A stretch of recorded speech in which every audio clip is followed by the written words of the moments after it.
அன்பு என்ற முயல் அனைவருக்கும் உதவி செய்து வந்ததால் ஒருநாள் அவன் சிக்கலில் இருந்தபோது எல்லோரும் சேர்ந்து அவனை காப்பாற்றினர். வாங்க கதைக்குள் செல்வோம்.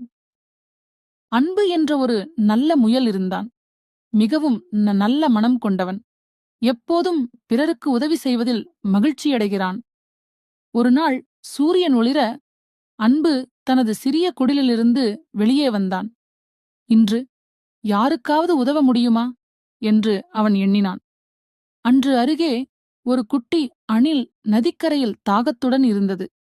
அதைப் பார்த்த அன்பு ஒரு பச்சை இலைகளை கிண்ணமாக மடித்து அதில் தண்ணீர் ஊற்றி அணிலுக்கு கொடுத்தான்.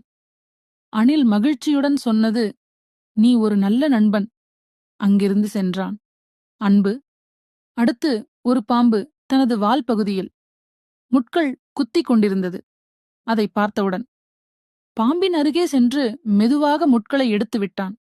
பாம்பு ஆச்சரியத்தில் கூறியது, "பயமில்லாமல் எனக்கு உதவியது ஒரு முயலா?"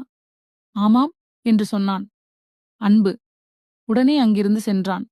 வழியில் ஒரு கழுதை பெரிய புல்கட்டையுடன் சோர்வாக நடக்கிறத பார்த்தான். அன்பு அருகே சென்று, "நான் உதவுகிறேன்" என்று கூறி புல்லின் பாதியை எடுத்து நடந்தான்.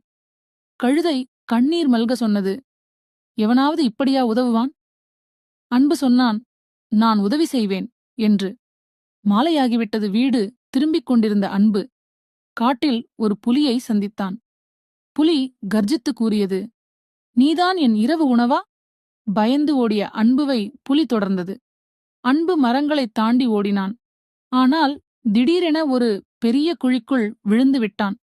அவன் குழிக்குள் சிக்கி வெளியே வர முடியாமல் பயந்து அழுதான். "யாராவது இருக்கிறீர்களா? உதவி செய்யுங்கள்" என்று கத்தினான். அன்புவின் குரலை கேட்ட அணில், பாம்பு, கழுதை உடனே ஓடி வந்தனர். அன்புவை நாம் காப்பாற்ற வேண்டும் என்று அவர்கள் ஒருமனதாக முடிவு செய்தனர். பச்சை கொடிகளைத் தேடிக் கொண்டு வந்து குழிக்குள் வீசினர். கழுதை அதை இழுத்து பிடித்தது. பாம்பு சுழன்று அன்புவுக்கு துணையாக இருந்தது. அன்புவை மீட்ட பிறகு எல்லோரும் ஒரு பெரிய மரத்தின் கீழ் அமர்ந்து பழங்களை பகிர்ந்து சாப்பிட்டனர். அப்போது பாம்பு கூறியது, "நல்லது செய்தால் நல்லதே திரும்ப வரும்."